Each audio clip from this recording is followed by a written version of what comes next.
Hello everyone and welcome to another edition of Rips Report by Eastland County Today. I'm your host, Levi Freeman. We want to thank our sponsor of today's show, our Eastland Chamber of Commerce, for all their support making this show possible. And be sure to check out their Facebook page. We'll have a link in the description below to find out what all's happening from their perspective in our community. And yeah, so definitely go check them out after this video. Now today we are excited to be in our Eastland County Elections office here in the courthouse on the square in Eastland, and we are with the Elections Administrator, Temi Nichols, to talk about what all they do here, and we have an upcoming primary election that we're going to be geared up for to talk about as well. And thank you so much for being on the show, Ms. Nichols, and really means a lot to us. Thanks for having me. So first of all, could you just tell us a little bit about yourself, kind of your background and your ties to Eastland? Sure. We moved here. My husband and my two children moved here in 2009. Our two kids have both have gone to Eastland High School. Our daughter graduated a couple years ago, and then I've got a son that's a junior. We've really enjoyed our time here in Eastland County, and we've made a lot of family and friends, and look forward to meeting more. Awesome. Well, thank you, so much for your dedication to our community. It means a lot of public service in your family, so I deeply appreciate that. So moving into your actual position here, I'm sure there's a lot of people at home that would like to know exactly what an elections administrator does and is responsible for. And I have a feeling that it goes a lot deeper than just tallying a few votes. Yes, absolutely. We handle the Eastland County Water District elections. We have city elections, hospital boards, all the way up through the primaries. And we handle voter registration. We handle military ballots. We handle, lots of mail outs, making sure people are aware of upcoming deadlines and what we're coming up to. Wow. So if it's an official election, it runs through your office? Yes, sir. Awesome. If they're part of the joint elections committee, Okay. I will specify that, because we do have a couple of entities that are inside the county that are not into the joint elections. Okay. So joint elections is what you're responsible Yes. for. Okay. So what led you to this point in your life of being the elections administrator? I have a good friend that has worked here. She started as the assistant here and worked her way up through elections administrator, and she had always talked to me about the job, and at the time I was kind of happy where I was at, but she had asked me to come over a few times, and I declined. And it's funny now that we talk about it, it's like, man, I could have been here years ago doing this. But when the position became available, I thought, you know what, I think I would really like that position, and it would be a good job. Awesome. Well, I'm so glad that it worked out. Yeah. And you found a nice home for yourself here. So we have, like we said, we have primary elections coming up on March 3rd. Now, how have you been preparing for that here in your office? It has been a crazy time for us here in the office. We have been preparing. This election is going to be a little bit different. The Republican and the Democratic parties have split, and we've always done a joint elections. And this year we've split. The Democrats have chose to stay with the same process that we've always used, and the Republican Party has decided to do paper ballots. So it's very different when you're setting up machines versus setting up paper ballots and the hand marking systems and getting all the stuff together for that process. Okay. So going to be handled a little differently in each party this time around. So when and where will early voting be held? Okay. Early voting is going to be here at the courthouse. It's in the same room that we've always used. It's on the first floor, suite 104A. It will start on February 17th. And that first week, it'll be 8 to 5. We will be open on Saturday from 7 a.m. to 7 p.m. Okay. And then on Sunday, we'll be open from 9 a.m. until 3 p.m. Okay. So the people that work and maybe don't get that opportunity to come in can come in on the weekend. Good. And then the second week of early voting will be open from 7 a.m. to 7 p.m. We'll have 12-hour days, extended hours for voters to come in when they're not at work. Awesome. Now, it sounds like there'll be plenty of opportunity, kind of regardless of what your work and other family obligations might be, plenty of window there Yes. to get early voting done. So I know you talked about that big change there with the Republicans now going with a paper ballot system.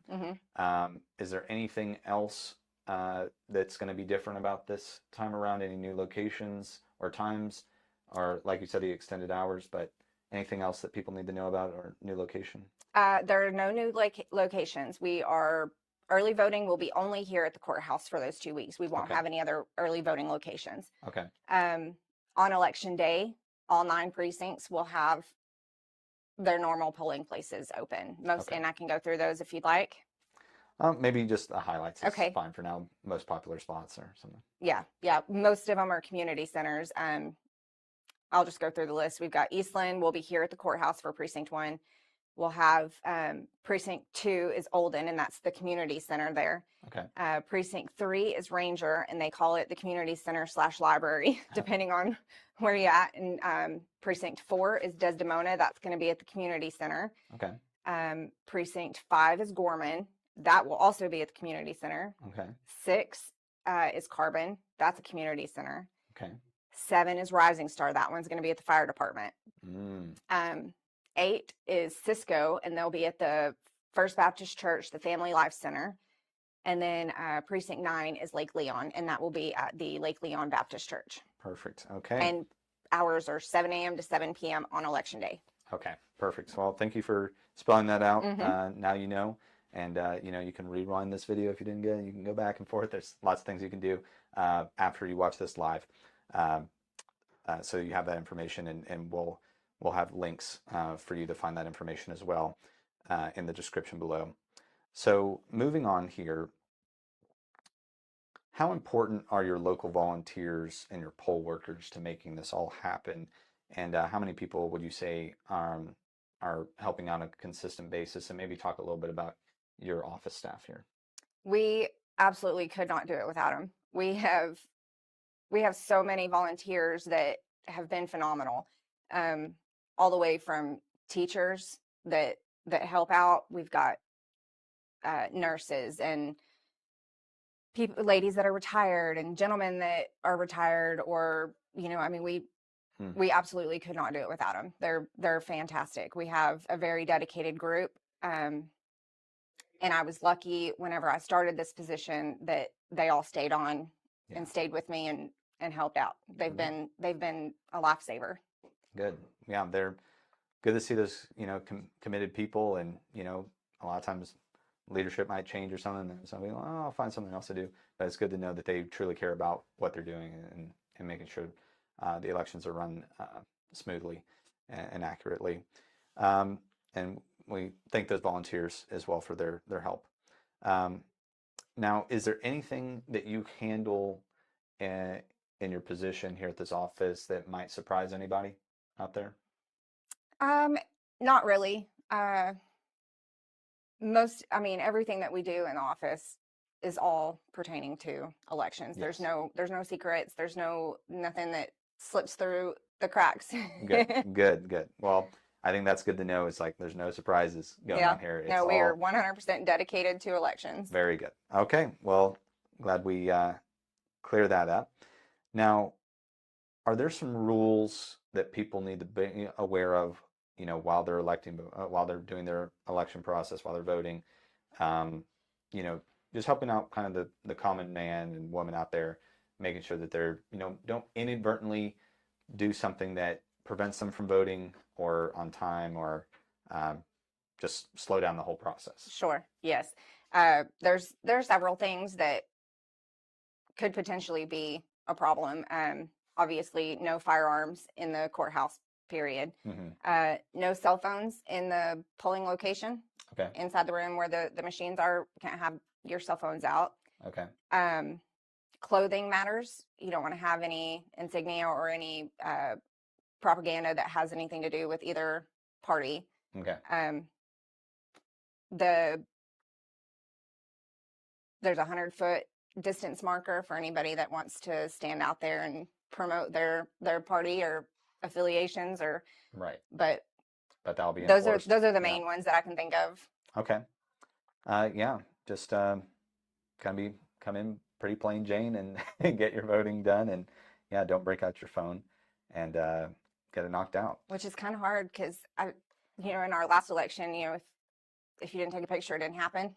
That's kind of the way that people think, and so you catch a lot of people out there trying to take selfies in front of the polling locations, inside the doors, and you're like, hey, Yeah, can't have your phone. That's right. Not the place for that. Let's see here. So when do you start your preparations for elections typically? And maybe it depends on what type of election it is. And what safeguards are in place to keep your elections accurate and secure? I will be honest, before I took this position, I had no idea how much work and effort went into getting an election together. It's a lot, and people have no idea. We start, so our last election was November. Election day was it November 11th? And then, just a week after that, we were still finishing up that election, getting all the paperwork in order and everything. And then we roll right into this election. So we started this at the end of November to get ready for the middle of February. Sounds like it basically doesn't end. Lots of paperwork, lots of preparation. Wow. Okay. Man, personally, I wish that we could do something to make it a little easier on y'all if that's how long you have to get ready for the next election. Yeah. But it's important to do the due diligence and all the homework required for each one. So how else do you or your office like to be involved in the community? Like I said, we have several volunteers that come in and help, poll workers and stuff that are from all over the county. Teachers, we have students coming in that help out with carrying equipment from the polling locations, and big strong football players coming in to help carry stuff Always in the evenings. Nice to have. But I'm pretty much at every game. My husband is a school resource officer, so we're at the school a lot, but we have a lot of outreach in the community, period. I think last year I did 3 of the 5Ks that were here in town, and I had a friend that signed me up for them, and we enjoyed the fun run and the glow run and those. Yeah. So we try to get out there and be a part of the community. That's awesome. Awesome to see. Yeah, I need to get my running shoes back on and get ready for the next 5K myself. If I slow down one of these days, I'll have to speed up, I guess you could say. But is there anything else you would like to mention for our audience before we get into our fun old RIP related question of the day? The main thing I want to make sure that it's clear is that everybody understands what a split primary means. Meaning, because we split, when you get to the polling locations, if you're in early voting, say here at the courthouse, when you walk in, you'll sign in, you will pick your party that you're going to vote for, and then you will go to which side of the room that you will be designated for. So, again, the Democrats are doing the machines and the Republicans are doing the paper ballots. So whenever you check in, you go to that spot, cast your vote, go out, put your ballots in the boxes, and then you'll go on. The main thing to remember with this is that early voting has one location, and you can vote here no matter where you live in the county. Okay. But for election day, because they separated, it forces our hand into precinct-based voting. Okay. Meaning, if you live in Cisco, you go to the First Baptist Church to vote on election day. Okay. If you're in Ranger, you go to the library or the community center to vote on election day. You can't go on your lunch break if you're working in Eastland and live in Gorman. You can't do vote here. You have to go home or go to your precinct. Right. Okay. Some things to remember with that too is the precincts are based on population. So here in Eastland, we have 3 precincts. And in Cisco, we have 3 precincts because those are the bigger towns in our county.